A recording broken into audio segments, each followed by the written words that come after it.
Professor Mehrotra, ये प्रधानमंत्री ने ये भी कहा कि उत्तर प्रदेश और उत्तराखंड में टैक्सेस कम है। नवंबर में जब एक्साइज ड्यूटी घटाई थी केंद्र सरकार ने, तो उसके बाद कुछ राज्यों ने कम किया था टैक्स, वैट कम किया था, कई स्टेट्स ने कम किया था। अब अगर उत्तर प्रदेश में वो 16% के आसपास है और महाराष्ट्र में 30-32% जा रहा है, तो ये तकरीबन दोगुना हो जाता है। तो उत्तर प्रदेश कैसे अफोर्ड कर रहा है इसको, और कैसे महाराष्ट्र अफोर्ड नहीं कर सकता है? देखिए, उत्तर प्रदेश कैसे अफोर्ड कर रहा है, ये पहली चीज तो मैं ये कह दूं कि उत्तर प्रदेश में 19.36% है, न कि 16। वो और राज्यों के मुकाबले कम जरूर है। वैट की रेट की बात कर रहा हूँ, कई और राज्य हैं जिसमें 25 पहुंच जाता है, 30-31% पहुंच जाता है। मगर जो दो मुद्दे अरुण ने उठाए वो बिल्कुल सही हैं कि अगर आप टोटल टैक्स की मात्रा देखें पेट्रोल पे या डीजल पे, तो उसमें का 2/3 भाग सेंटर कलेक्ट करता है और लगभग 1/3 भाग, मैं औसतन बता रहा हूं, तो बीजेपी रूल्ड अगर स्टेट्स हैं तो उनको तो हर तरीके से मदद सरकार, केंद्र सरकार करने को तैयार रहती है, और हर तरीके की छूट।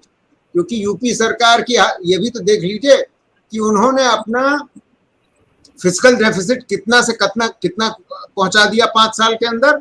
उन्होंने उनका डेट था 1.5 लाख करोड़ जब ये सरकार आई थी 17 में। जब ये सरकार का पीरियड खत्म हुआ अभी 21 के अंत में, 22 के शुरू में, तो वो 6 लाख करोड़ हो गया था। यानी कि वो जितना लोन बोरो करना चाहे उनको छूट दे रखी। मुद्दा ये है, और अरुण ने ये बात बिल्कुल सही कही, मैं अरुण की बात को एक अलग ढंग से कहता हूं। देखिए, हमारे देश की जो फेडरल फिस्कल रिलेशनशिप है वो इस प्रकार व्यवस्थित है। 60% टोटल टैक्स का केंद्र कलेक्ट करता है, 40% राज्य कलेक्ट करता है। मगर खर्चा कौन करता है? खर्चा राज्य कहीं ज्यादा करते हैं। लगभग 60-65% पूरा जो खर्च होता है हमारे देश में सरकारी खर्च, उसमें उसका 60-65% राज्य करते हैं। तो वो कहां से लाएंगे? क्योंकि सारी जो डायरेक्ट टैक्सेस हैं वो उनके पास जाती हैं, केंद्र के पास।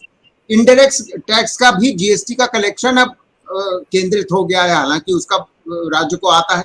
तो दिक्कत राज्यों की ये है कि कोविड को झेलने में उनको जो व्यवस्था करनी पड़ी उस पर खर्च ज्यादा आया, तो उनका मादा कम रह गया है इस दौरान, पिछले 2 साल में खास तौर से। और सबसे बड़ी बात जो अरुण ने बात कही कि हुआ ये है पिछले 5 सालों में इस सरकार की गलत नीतियों की वजह से, टैक्स गलत नीतियों और आर्थिक नीतियां बेइंतहा बेबुनियाद थी, कि डायरेक्ट टैक्स का जो कंट्रीब्यूशन होता है, योगदान जो होता है हमारे देश के टोटल टैक्स रेवेन्यू में, वो कम हुआ करता था, ज्यादा हुआ करता था, और इनडायरेक्ट टैक्स का योगदान कम हुआ करता था। मगर इस सरकार ने उसको पलट दिया है, यानी कि आम आदमी पे मार ज्यादा पड़ रही है, और जो मिडिल क्लास या ऊपर है वो बच के निकल रहा है। जी।